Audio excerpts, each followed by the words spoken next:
Buenos días, un fuerte y gran abrazo para todos.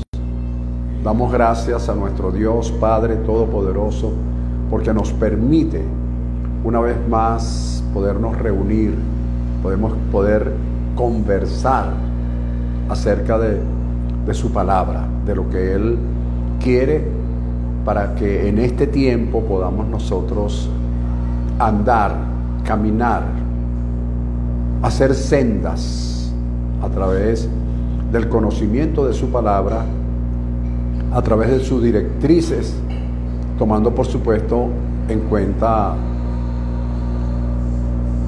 sus principios y la estabilidad de ellos. Así que estamos muy agradecidos por ello y en este día queremos honrar el nombre de nuestro Dios. Así que bienvenidos todos, un abrazo para todos y que el mensaje de hoy, que es el cierre de esta secuencia que hemos traído acerca de la oración en tiempos de crisis. Hemos traído 2 mensajes anteriores. Hoy completaremos ese tema. Completaremos el tema, la oración en tiempo de crisis, sacando o extrayendo de ella lo que mejor podamos para traerlo a la práctica de nuestros días. Así que bienvenidos todos, bendecidos todos, y vamos a darle inicio al tema de hoy. Por supuesto, haciendo un breve resumen del tema anterior, ¿ok? Pero anoten en su cuaderno de anotaciones, valga la redundancia, anote el texto base que vamos a tomar para el día de hoy. El texto base es Romanos capítulo 5, versículos del 1 al 5. Y la palabra del Señor establece lo siguiente. Vamos a comenzar un poquito para aprovechar el tiempo lo más que podamos. Fíjense, allí dice: justificados pues por la fe, tenemos paz para con Dios por medio de nuestro Señor Jesucristo. Sigue diciendo el texto: por quien también tenemos por la fe, porque tenemos entrada por la fe a esta gracia, tenemos entrada por la fe a esta gracia, por lo cual estamos firmes y nos gloriamos en la esperanza de la gloria de Dios. Y no solo esto, sino que también nos gloriamos en las tribulaciones, sabiendo que la tribulación produce paciencia, la paciencia prueba, y la prueba esperanza, y la esperanza no avergüenza, porque el amor de Dios ha sido derramado en nuestros corazones por el Espíritu Santo que se nos fue dado. Nota, esto es bien importante porque cuando las personas hablan de fe, la mayoría de los predicadores, apóstoles, ministros, hablan de fe, echan a un lado la esperanza. Es como que si la esperanza no existiera. Y yo leí muchísimas veces a grandes predicadores y oí decir que la esperanza es para un mañana que no existe, y la fe es ahora. Pero el texto bíblico dice: es pues la fe la certeza de lo que se espera. Y si nosotros esperamos algo, lo estamos esperando, y allí entra la esperanza. Es decir, la fe tiene 2 compañeras inseparables. Uno es la paciencia y el otro es, por ende, por consecuencia, es la esperanza. ¿Por qué? Porque quien me diga que tiene fe, pero que no tiene paciencia, y que no conoce la esperanza, sino que la esperanza es lejana, entonces no estamos hablando el lenguaje escritural.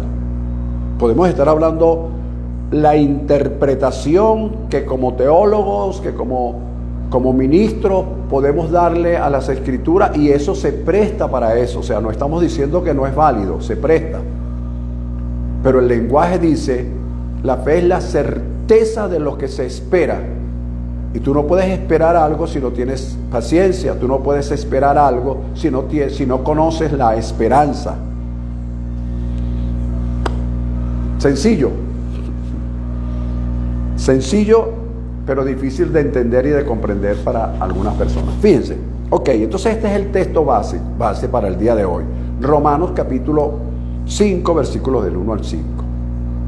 Pero como dije antes, hoy vamos a concluir el tema que hemos venido tratando, que lo hemos llamado la oración en tiempos de crisis. Entonces esta sería la número 3. Con estas concluimos y por eso quiero hacer algunas referencias bien importantes sobre la oración en tiempos de crisis. Fíjate, en la primera parte de este mensaje, en el tema anterior, hoy vamos a hablar nuestra primera parte, hacemos un pequeño resumen. ¿De qué hablamos? La base para el mensaje anterior fue Hebreos capítulo 11, versículos del 33 al 40, donde el escritor del libro de los Hebreos establece que hubo hombres y mujeres que por la fe alcanzaron promesa, taparon bocas de leones, apagaron fuegos impetuosos y muchísimas cosas lograron hacer esos hombres y mujeres de Dios en su época. Esto es muy interesante y muy importante. Pero también, a pesar de los logros, los alcances y los éxitos personales, ministeriales que tuvieron esos grandes hombres, la Escritura deja también un margen bien abierto que nos dice, pero otros por la misma fe, quiero que se entienda esto, que por la misma fe no taparon bocas de leones, sino que fueron devorados por leones. No apagaron fuegos impetuosos, sino que fueron consumidos por los fuegos. No evitaron filo de espada, sino que fueron muertos por el filo de la espada. Entonces, la pregunta es ¿quién de los dos tenía más fe? O sea, ¿quién de los dos grupos tenía más fe? ¿Los que alcanzaron grandes logros o los que no lo alcanzaron? Entre comillas. ¿Ves? Porque pudiéramos decir, porque así se juzga, ¿no?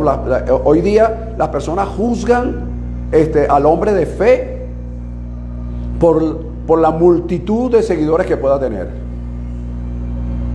Entonces el otro hombre de fe que no tiene seguidores, esa multitud de seguidores, es porque no tiene fe. Es porque no ora, es porque no ayuna. ¿Cuál sería la diferencia? Entonces, por eso la Escritura, inspirada por el Espíritu Santo, es sabia cuando dice, esto lo lograron, pero el logro de esto era no morir a filo de espada, pero el logro de esto era morir a filo de espadas. Interprételo usted, para yo no ahondar en eso. Entonces, eso lo tocamos en el mensaje anterior. Ahora, número 2, los resultados. Hablamos también de los resultados de la oración de Ana en el capítulo 1 de Primera de Samuel. Un resultado tan trascendental y tan importante que cuando nosotros leemos toda Primera de Samuel, toda la Primera de Samuel y Segunda de Samuel, esos fueron los logros que una oración en tiempo de crisis hecho por una mujer llamada Ana, que luego se constituyó en la madre del gran profeta Samuel. Es decir, que los logros, los alcances que tuvo Samuel fueron producto de una génesis, de una semilla sembrada en el mundo espiritual por una mujer que hizo una oración en tiempos de crisis, que, como lo he dicho en varias oportunidades, no tiene parámetros, no tiene, hermano, tienes que orar de esta manera, tienes que hacerlo así, tienes que hacerlo asado, y para que te pueda oír el Señor. No tiene parámetros, hermano, no hay modelos para una oración en tiempo de crisis. Es lo que sale de tu corazón, es lo que sale de tu corazón. Nadie ha escrito una oración en tiempos de crisis porque es lo que sale del corazón. Ya vimos el ejemplo con la señora Ana. Luego hablamos en esa oportunidad también de Josafat, la oración en tiempo de crisis de Josafat, todo lo que esa oración produjo, que lo vamos a detallar un poquito más adelante. Todo lo que esa oración produjo la intervención de Dios, activó la unción profética, activó la adoración y la alabanza, activó aquella gran proclama que hizo el mismo Josafat en el Segunda de Crónicas 20:20. Convirtió una situación crítica, imposible de solucionar humanamente hablando, en una gran bendición. Todo eso lo hizo una oración. Una oración. En tiempos de crisis, por supuesto. Y entonces, otra de las cosas que hablamos en esa oportunidad es que esa oración en tiempos de crisis de Josafat abrió también el camino hacia lo que se conoce como el Valle de la Bendición. El Valle de la Bendición. Y allí, pues, ese es grosso modo el resumen del tema anterior para enlazarlo con el tema de hoy. Seguimos con el tiempo. Vamos a hablar un poco acerca de ese Valle de la Bendición. ¿Por qué se convirtió en un Valle de la Bendición? Bueno, la Escritura nos habla en Segunda de Crónicas, versículo 25 al 30, de que ninguno de los que representaban a Amón y a Moab, el pueblo o los pueblos que venían en contra de Judá, ninguno de ellos quedó con vida. Todos fueron muertos. ¿Y cómo fueron muertos?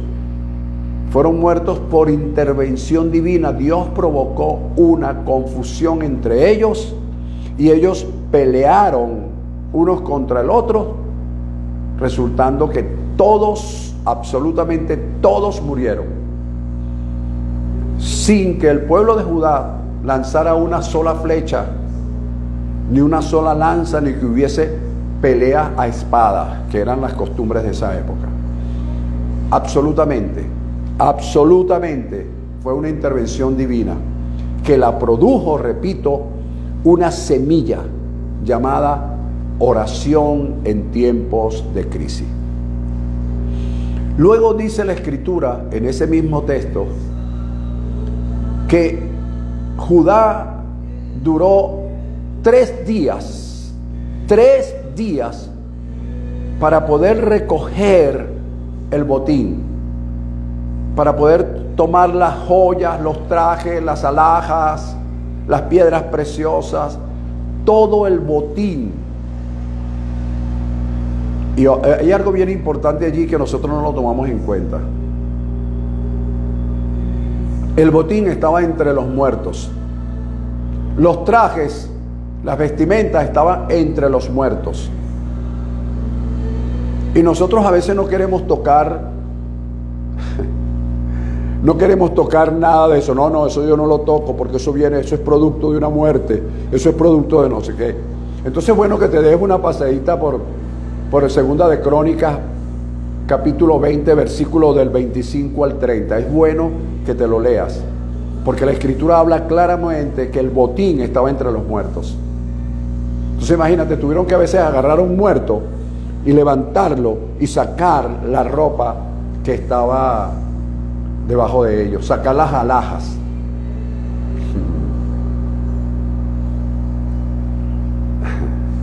Te lo dejo ahí a tu interpretación. Sigue diciendo el texto que hubo alegría, hubo gozo, hubo un gran regocijo, y continuó la adoración y la alabanza. Y algo bien importante, el reino de Judá, dice la Escritura, tuvo paz porque Dios le dio paz. Y los reinos y los pueblos vecinos del mundo conocido para aquel entonces, la Escritura dice que les cayó un gran pavor. ¿Por qué? Porque conocieron que Dios, el Dios de Israel de aquel entonces, todavía yo escucho a predicadores decir el Dios de Israel. Bueno, Él no ha dejado de ser el Dios de Israel, pero Él es el Dios y Padre de la humanidad, completo, no de Israel nada más. Santo de Israel. Estas son palabras que yo las escucho continuamente. Bueno, continúe diciéndolo, pues. Los reinos entonces y los reinos conocidos de aquel entonces tuvieron miedo porque se dieron cuenta que Dios fue quien peleó por Judá, con Josafat al frente. Y así usted va a continuar leyendo esa historia tan interesante. Ahora, todo este éxito, escuche la palabra, todo este éxito, todo este logro que tuvo Josafat y Judá, fue todo por una sola cosa. ¿Cuál? Ya lo dijeron por allá. La oración en tiempos de crisis. ¿Cuál oración? Padre nuestro que estás en los cielos, santificado sea tu nombre. No, fue una oración que salió del corazón, de la mente, de una mente atribulada, de una mente que no sabía qué hacer, impotente y todo lo que usted le quiera agregar. Salió de allí. Es decir, que la oración en tiempo de crisis no tiene parámetros.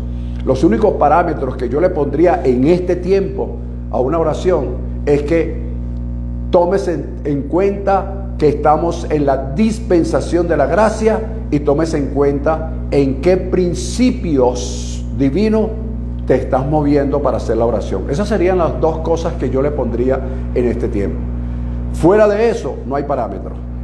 Es el tiempo de gracia y los principios que establecen las Escrituras cada vez que tú vayas a orar. Porque si yo estoy violando principios, como lo he dicho varias veces, nosotros como seres humanos tenemos derechos y esos derechos vienen inherentes, pero nuestros deberes marcan nuestra responsabilidad en nuestras vidas.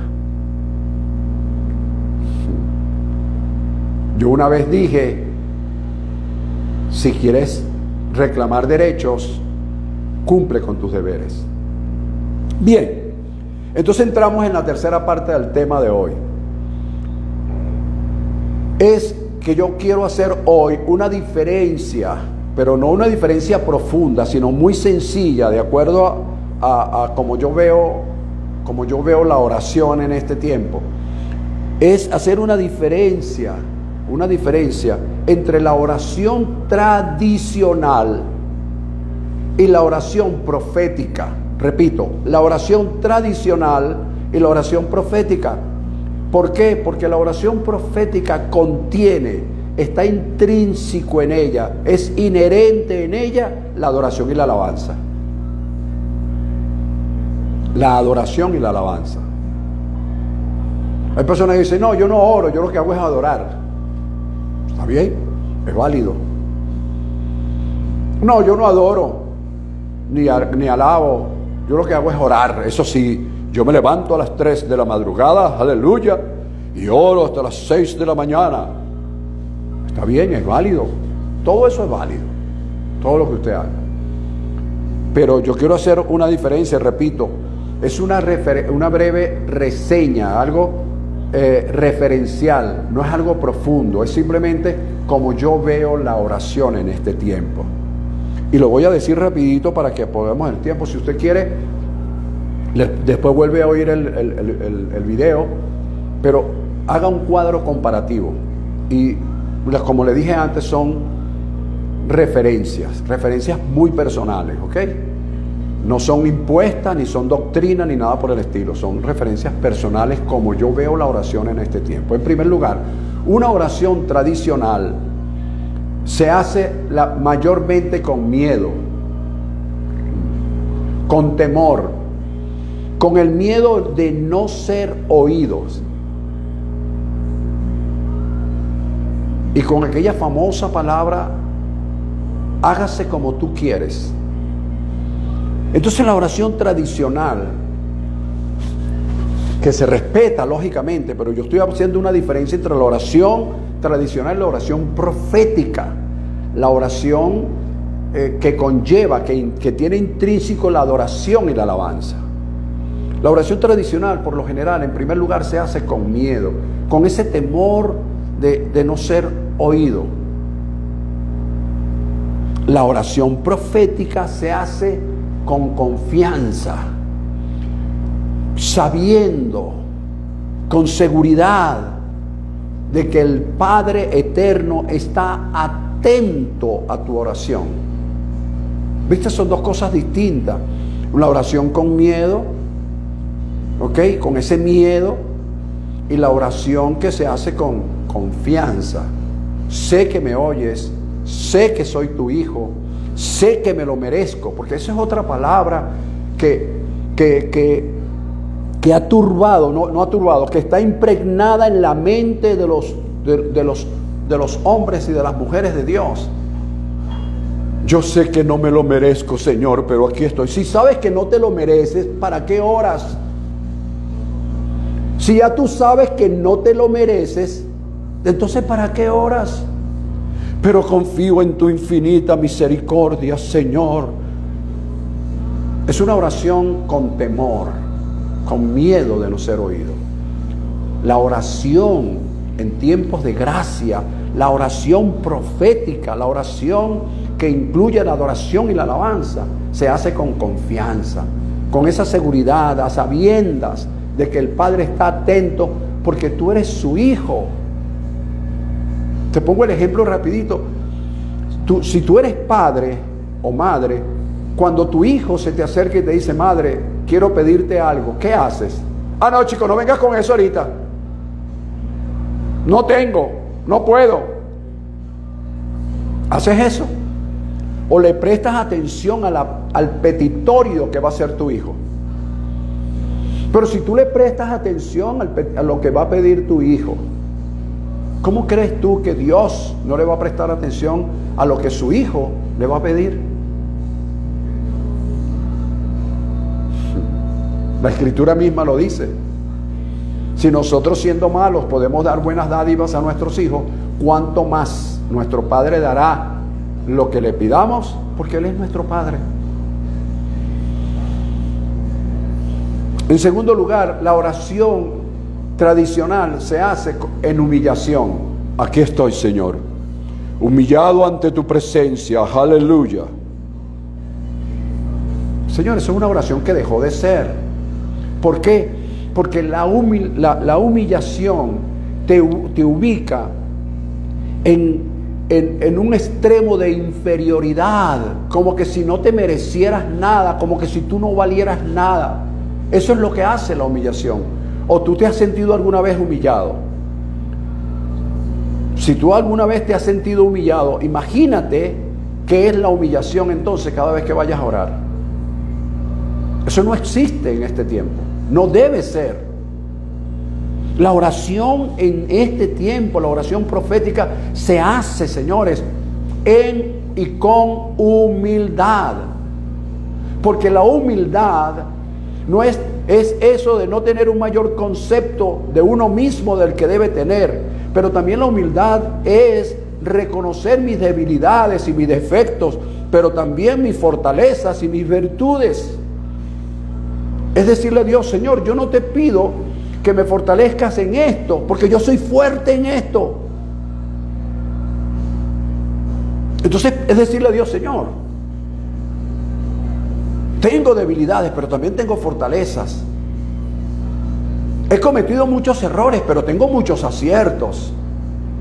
Es presentarle tu currículum, si es posible, a Dios. Eso es humildad. No teniendo un mayor concepto de ti mismo del que debes tener, pero reconociendo tus habilidades, reconociendo tus fortalezas.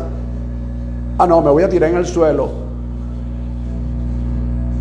y voy a decir que soy una cucaracha. Pero Dios, si yo soy una cucaracha, entonces Dios es un cucarachón. Entonces, ¿en quién hemos creído, señores?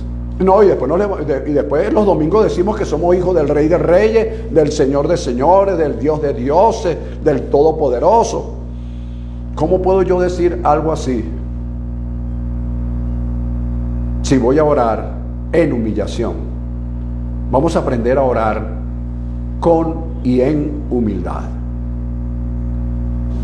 Capítulo 4, versículo 16 del libro de los Hebreos dice: acerquémonos confiadamente al trono de la gracia.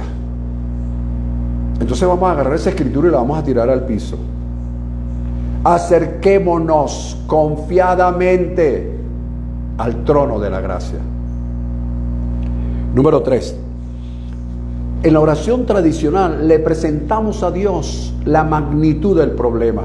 Oh Dios, este problema es demasiado grande y poderoso. El diablo me tiene golpe arriba y golpe abajo. Pero en la oración profética, en adoración y alabanza, tú no le presentas el problema a Dios o la magnitud del problema a Dios. Le presentas al problema la grandeza de tu Dios. ¿Viste? No estás negando el problema, pero le dice: mira, problema, ¿sabes qué? Llámese lo que se llame enfermedad, dolencia, lo que sea. ¿Sabes qué? Yo sé que tú estás ahí, pero yo no vengo a hablar de ti. Yo vengo a hablar de la grandeza de mi Dios, que pelea por mí mientras que yo estoy en reposo contra ti. ¿Ves? Es distinto cuando yo traigo algo para presentárselo a Dios, a cuando yo traigo a Dios para presentárselo a ese algo.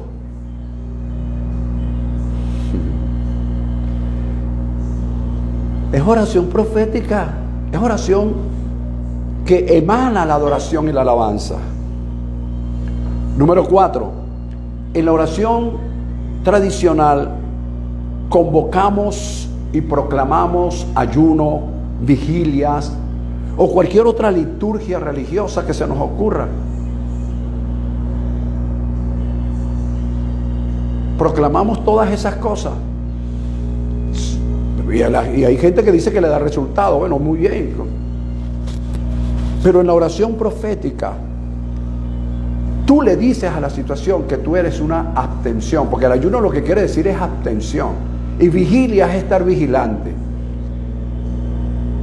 Vigilia es estar vigilante, estar atento.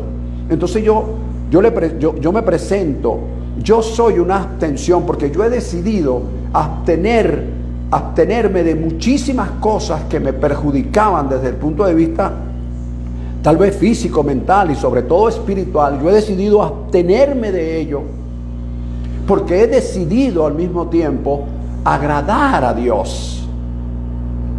Entonces, por esa razón, yo soy una abstención y soy un vigilante de mis actos.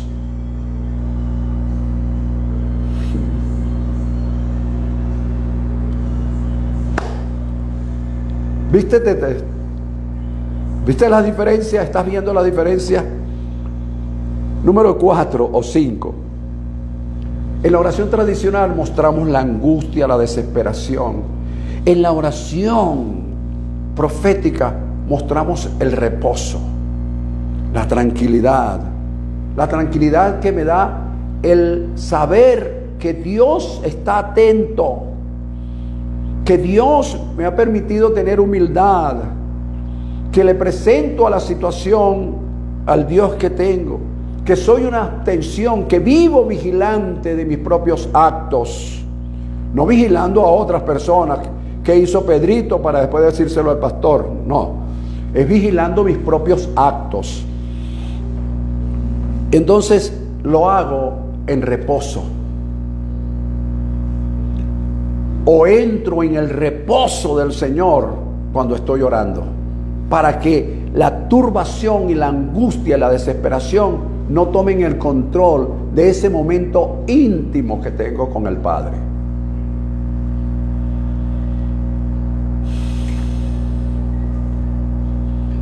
Número 6. En la oración tradicional muchas veces mostramos el reproche hacia Dios. En la oración tradicional, en la oración profética, mostramos es regocijos y con la sapiencia de que todo lo podemos en Cristo que nos fortalece.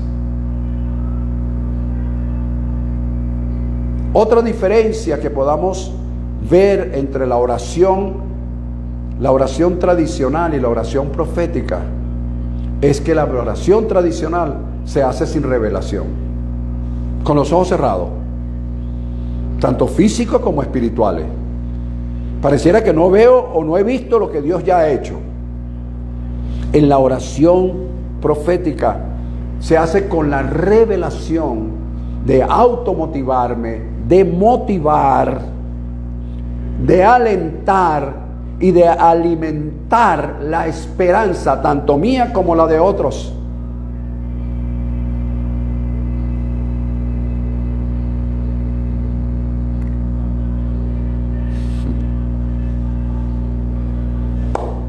Y yo les dije que no era un estudio profundo, simplemente son unas diferencias que yo he podido extraer de una oración tradicional por lo que oigo.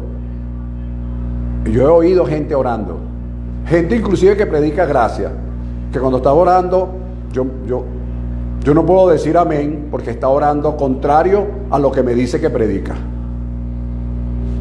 Entonces, tomemos en cuenta estas diferencias y usted búsquele otras si usted quiere, o sujeto a su interpretación. Pero estas diferencias van a marcar una nueva etapa en tu vida de oración, sobre todo en la oración en tiempos de crisis. Van a marcar la pauta, van a marcar la diferencia. Por supuesto, si me haces caso, si no me haces caso. Permiso.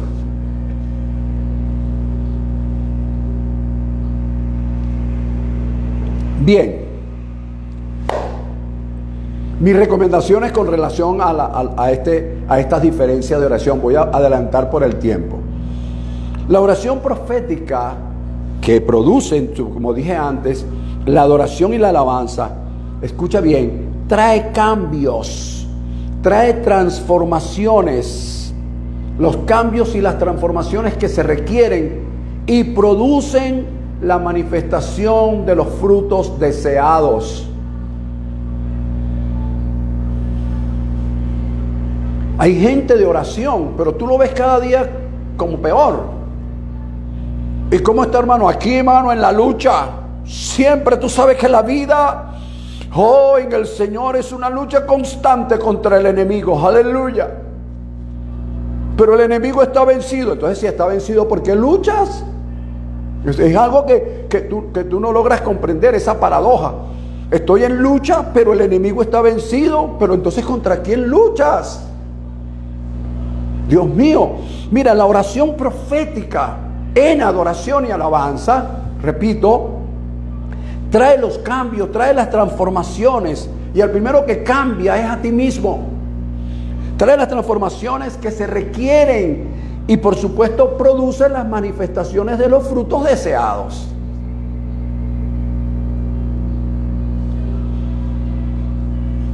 Entonces, hermano, permítele, escúchame, permítele a la oración tradicional cederle el paso a la oración profética. Permítele, ciérrale el paso a la oración profética. Ciérrale el paso a la oración profética y dale apertura ciérrale el paso a la oración tradicional y dale apertura a la oración profética, a la adoración, la alabanza.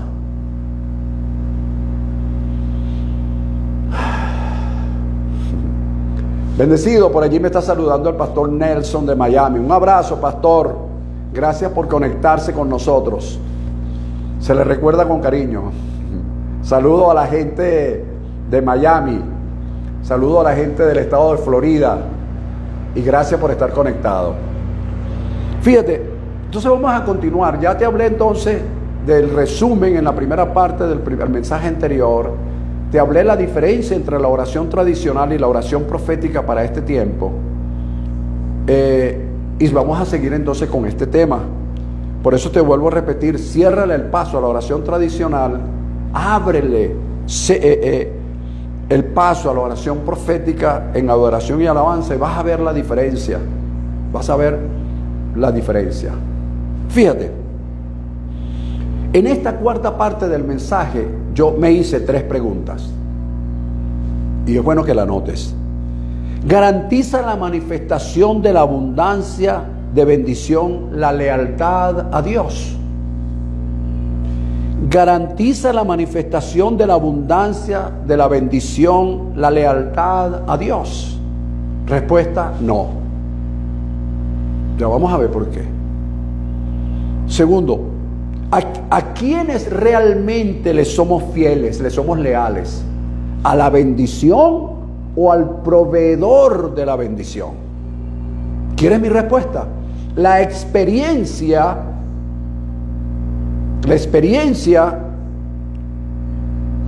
de algunas personas y de algunos ministerios nos dicen que somos más leales a la bendición y no al proveedor de la misma. Nos aferramos a la bendición, nos aferramos a la parte material, porque esto me lo dio Dios, porque Dios me lo dio, que no sé qué. Si Dios te lo dio, solamente declara y confiesa la palabra: mi Padre que me lo dio es mayor que todos y nadie lo arrebatará de la mano de mi Padre. Pero mi confianza no está en lo que tengo o en lo que poseo, mi confianza está en el que me dio lo que tengo y lo que poseo. Entonces la experiencia ha demostrado, tanto en ministros como en ministerios, que son más leales a la bendición, por así decirlo, que al Dios de la bendición. Número 3, la tercera pregunta: ¿puede la bendición de Dios, escucha esta palabra, puede la bendición de Dios enviada para cumplir el propósito de Él en nosotros sacarnos del propósito? ¿Puede la bendición de Dios enviada para cumplir nuestro propósito o el propósito de Dios en nosotros sacarnos del propósito? Bueno, la respuesta es sí. Claro que nos puede sacar. La bendición de Dios nos puede sacar del propósito, claro, porque la bendición fue dada por Dios para cumplir el propósito, pero nosotros malinterpretamos la bendición, malinterpretamos, y la forma de manejarla nos saca del propósito, del plan divino de Dios, y entonces comenzamos a andar en un camino paralelo al de Dios, que no tiene encuentros de convergencia. Y terminamos la carrera ministerial o la carrera personal, la carrera como hombres de Dios, aislado del propósito de Dios, pero creyendo que estábamos dentro del propósito de Dios, porque nos aferramos a una bendición, apartándonos del Dios de la bendición. No, pastor, yo creo que usted está equivocado. Bueno, está bien, puedo estar equivocado, pues soy un ser humano, me puedo equivocar. Pero voy a darte algunas observaciones en el mismo capítulo de Segunda de Crónicas, capítulo 20, con Josafat. Te voy a dar algunas observaciones en las que baso, o sobre la cual baso lo que acabo de decir. La Escritura dice que Josafat anduvo en el camino de su padre Asa, sin apartarse de él. Y continúa diciendo: haciendo lo recto ante los ojos de Dios. Haciendo lo recto ante los ojos de Dios. Un gran aplauso para el señor Josafat, para el rey Josafat. Haciendo lo recto delante de Dios, delante de los ojos de Dios. Pero a pesar de que él hizo, hasta este versículo, lo recto delante de Dios, la Escritura establece que el pueblo no quitó los lugares altos. Y yo oí canciones, pero de adoradores que decían: voy a los lugares altos a adorar. Y yo decía dentro de mí: Dios mío, ¿cómo lo tremendo de escribir una canción sin conocer la historia, la génesis, de dónde nacen las palabras? Hermano, mira, los lugares altos eran símbolos de falsa adoración. Los lugares altos eran construidos para rendirle adoración, alabanzas y sacrificios a dioses falsos, a dioses paganos, Moló, Baal. Y yo oía canciones: voy al lugar alto a adorar al Señor. No sé a qué Señor serías. Entonces, yo estoy hablando de la oración en tiempo de crisis, y ya di 2 mensajes anteriores. Este es el tercero y estoy cerrando con este mensaje. Pero entonces, el pueblo, a pesar de que tenía un Dios, un rey de que había hecho lo recto, ellos mismos no habían eliminado, no habían quitado los lugares altos. Los lugares altos todavía continuaban siendo una atracción para el pueblo de Dios en aquel entonces. Se sentían atraídos para ir allá, como pasa hoy en día. Nos sentimos atraídos por influencers, nos sentimos atraídos por hombres que los convertimos en dioses, sustituyendo a Dios, porque el hombre sopla y la gente se cae, o porque el hombre pone una Biblia en el piso y nadie pasa de ahí para acá porque la gente comienza a temblar. Entonces comenzamos a convertirnos en idolatría. Esos son lugares altos. Hermanos, lee la Biblia, por Dios. Y entonces, los lugares altos eran símbolos de falsa adoración. Como número 3, el pueblo aún, mira lo que dice, el pueblo aún no había enderezado su corazón a Dios. Es decir, eran perversos de corazón.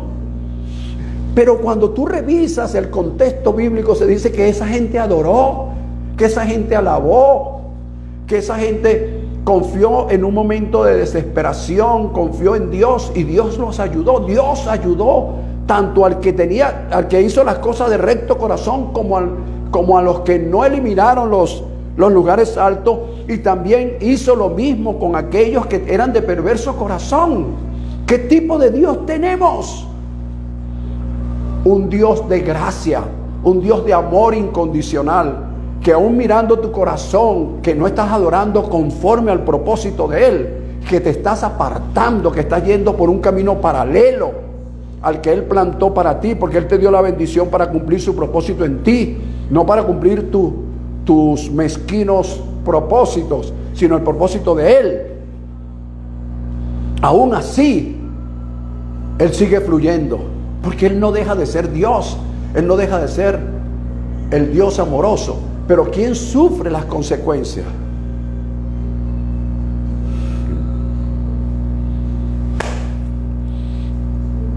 El pueblo aún no había enderezado su corazón. Luego dice la Escritura, en ese mismo contexto: pasadas estas cosas. Es decir, ¿qué pasó? Bueno, pasó el tiempo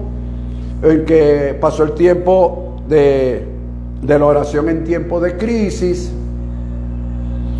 Parece que se le pasó por alto a Josafat que la oración en tiempo de crisis produjo, como lo hemos visto antes, el altar de oración familiar, produjo asimismo la unción profética.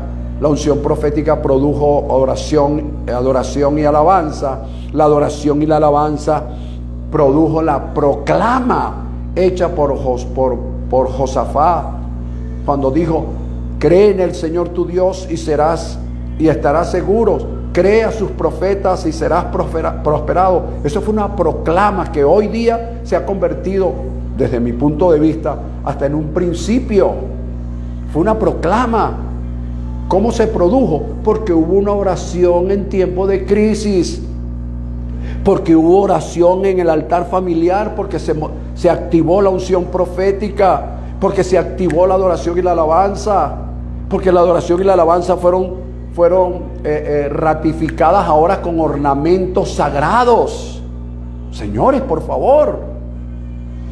Y luego dice que vino la intervención divina, convirtiendo, dándole un vuelco de 180 grados a una situación crítica, a una situación de bendición, porque Dios intervino soberanamente por medio de una génesis llamada oración en tiempos de crisis. Y todo eso abrió el camino hacia el valle de la bendición, que es lo que estamos detallando el día de hoy. Pero pasadas estas cosas, gracias a Dios, por ahí escuché a un pastor decir que la Biblia Reina Valera tiene 2.900 errores. Imagínate, si tiene 2.900 errores y la Biblia tiene 1.188 capítulos aproximadamente, entonces quiere decir que el promedio es 3 errores por capítulo. Amén. Yo no estoy diciendo que no tenga los errores. No estoy diciendo que no los tenga, pero gracias a Dios por las cosas claras que tiene la Biblia cuando dice pasada estas cosas. Es decir, pasó un tiempo y parece que la gente cayó como en el olvido, porque nosotros somos muy fáciles de olvidar las cosas. La gente cayó como en el olvido. Y la Escritura dice que cuando se cayó en ese momento, porque ya, espérate, ya no estaba desesperado, ya había 3 días recogiendo la bendición, ya estaba cómodo, hermano. Casa, apartamento, carro, dinero en el banco, bendecido, comiendo en los mejores restaurantes, wow, colocándome los mejores trajes. Antes los compraba en Pepe Ganga o en Traqui, ahora los compro, los mando a hacer con un diseñador reconocido. Bueno, y el hombre estaba, Josafá estaba, bueno, en la crema pues de su ministerio. ¿Qué hizo? El hombre que en versículos anteriores dice que hizo lo recto delante de Dios, ahora dice la Escritura que trabó alianza con Ocosías, quien andaba en impiedad.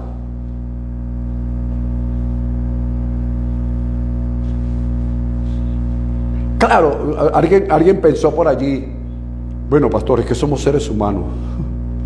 Usted sabe, por supuesto, no somos perfectos, pastor. Entonces por eso ya va. Esa respuesta es válida, pero es inaceptable. ¿Sabes por qué es inaceptable? Ok, eso es como que si tú compraras en el supermercado, compraras $300 en víveres y solamente tuvieras $100. ¿Qué te va a decir el vendedor? Bueno, señor, llévese la mercancía por $100. Porque es inaceptable que yo le dé una mercancía por $300 y usted me dé 100. Es inaceptable. Entonces eso que usted pensó es inaceptable. ¿Sabes por qué es inaceptable? Porque si leemos el contexto, ese Josafá que hizo las cosas rectas delante del Señor, una de las cosas rectas que hizo fue una oración en tiempos de crisis, que activó todo lo que lo llevó, que fue el trampolín, que fue la semilla, que produjo un árbol frondoso, que dio frutos de bendición, convirtiendo una situación perversa, crítica, dándole un vuelco de 180 grados, produjo la intervención divina. Ahora, pasado este tiempo, pasado esas cosas, ya estoy cómodo. Entonces trabo amistad, trabo alianza con otro rey llamado Ocosías, que andaba en impiedad.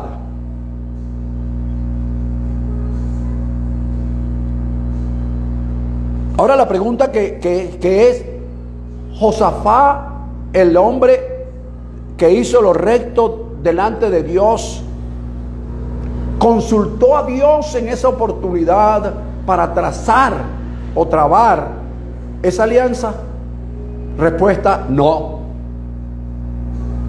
Ese hombre consultó, investigó, indagó quién era Ocosías, cómo estaba la vida de Ocosías, para él trabar su sociedad con él.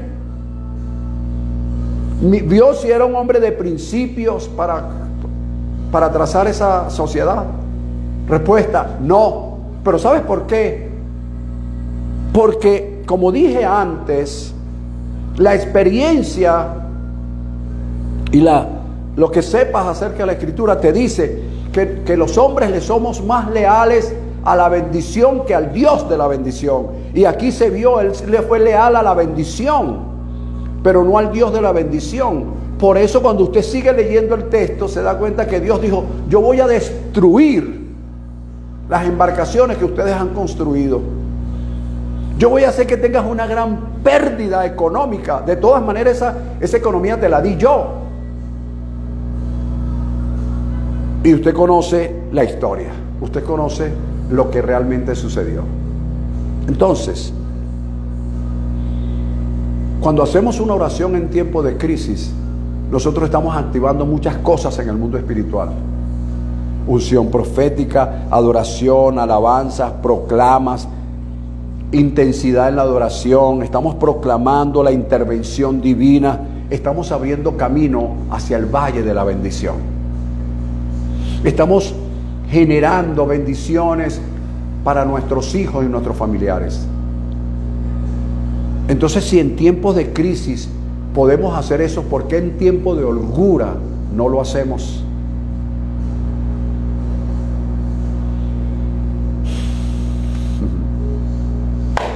Cerramos el tema de hoy. Conclusiones y recomendaciones de parte del pastor José Silva. Primero, hacer lo recto. Con esto estoy terminando este tema de 3 mensajes llamado la oración en tiempo de crisis. Primero, el hacer lo recto delante de Dios no es suficiente por un tiempo, sino hay que hacerlo constantemente. Por eso dije que yo soy una abstención. ¿Por qué usted no proclama ayuno en su congregación, pastor? Porque yo siempre estoy en ayuno. ¿Por qué usted no proclama vigilia? Porque yo siempre estoy vigilante.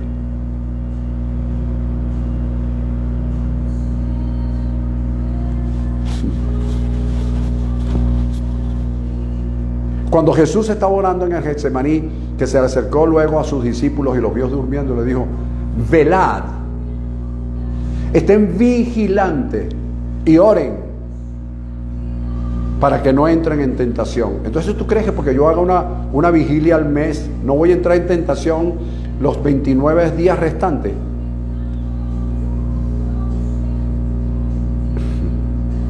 La vigilia no es por un día.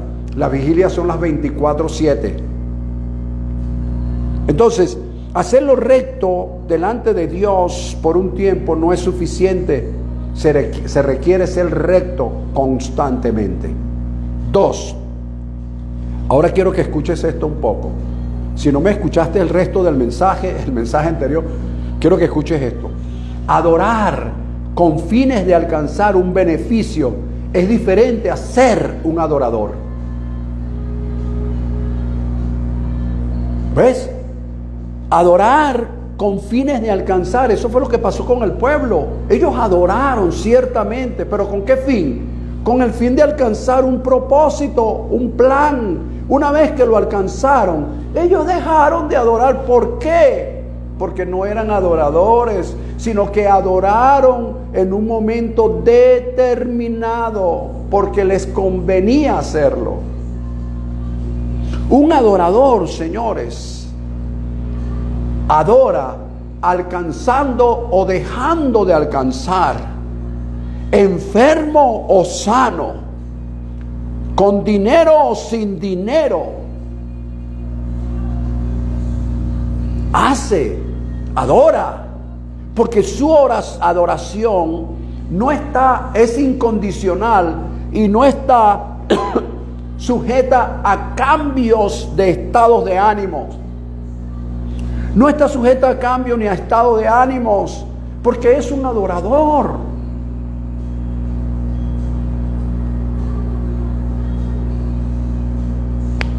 Con esto termino.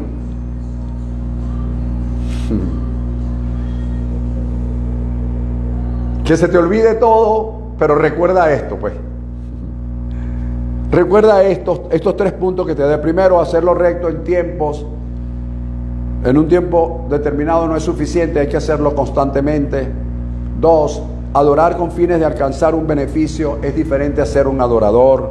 El adorador adora, alcanzando o dejando de alcanzar, sano o enfermo, con dinero o sin dinero. Su adoración es incondicional, porque Él tiene un Dios que es incondicional. Su adoración no está sujeta a cambios, ni está sujeta a estados de ánimo. Hoy no estoy de ánimo para adorar. Hoy no estoy de ánimo para... El adorador no es así. Ahora bien, ojo, es distinto un adorador a un cantante, ¿oyó? En la iglesia muchas veces tenemos cantantes de adoración, no adoradores.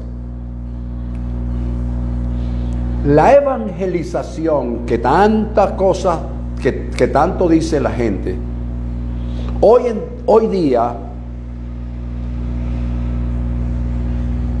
se ha convertido en la venta, por así decirlo, de un Dios de milagros y de maravillas. Ahora tú me vas a preguntar, bueno, pastor, pero Él no es un Dios de milagros y maravillas. Yo te voy a decir, ciertamente lo es. Dios es un Dios de maravillas. Pero ¿qué sucede cuando yo lo que hago es predicar a ese Dios de maravillas, a ese Dios de milagros, que eso es cierto? Yo comienzo a formar un pueblo sin compromiso con Dios. ¿Cómo es eso, pastor? Claro, porque Él está esperando a ese Dios de maravilla. Estoy moviendo un agua donde un Dios va a venir a hacer milagros, donde un Dios va a venir a hacer maravillas. Entonces, estoy formando a un pueblo sin compromiso, a un pueblo, escucha esta expresión, con manos abiertas a recibir, pero con manos cerradas para dar.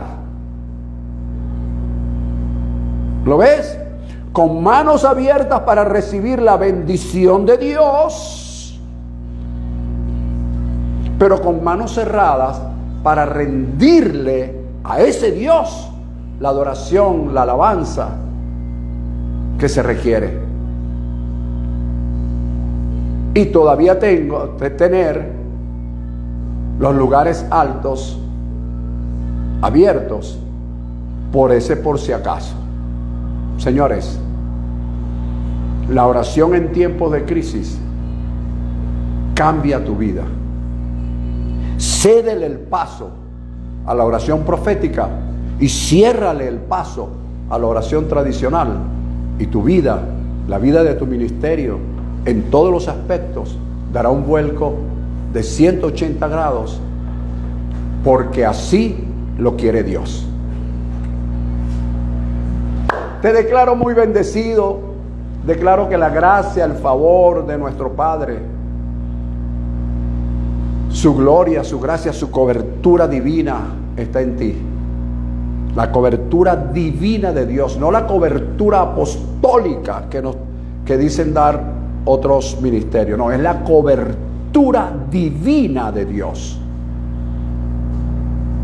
Entonces, cuando tú analices cada palabra de lo que hoy hemos enseñado, y hemos enseñado en los otros 2 mensajes, oración en tiempos de crisis 1, 2 y 3,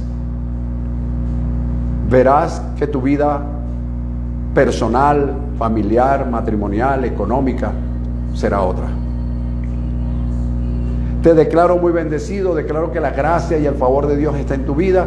Nos vemos el próximo domingo. Recuerda las redes sociales: Instagram, Facebook, YouTube y Telegram, todos como Apóstol José Silva, es donde están los mensajes y donde puedes suscribirte. Suscríbete, invita a otros a suscribirte al canal.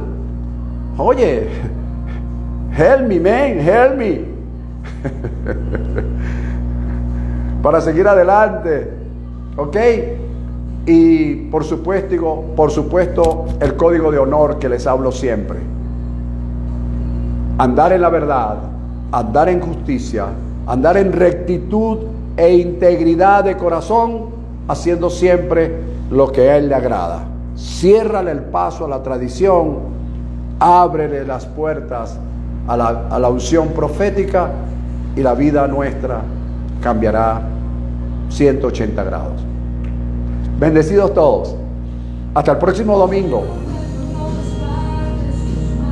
Gracias a todos los que se conectaron. Gracias, por aquí les veo a gracias al pastor Pavel Gauna, al pastor Nelson de Miami y a todos los que se congregaron, la ministra Ana, que ha estado en adoración y alabanza en estas últimas semanas. Bendecidos todos. Gracias por estar allí. Gracias a Starwin allá en Francia, y a todos ustedes por apoyarnos y estar siempre con nosotros. A Janet Quintero, la estoy viendo por allí, no la había visto. Gracias, Janet. Janet creo que todavía está en Colombia. Bendecidos todos, nos vemos el próximo domingo.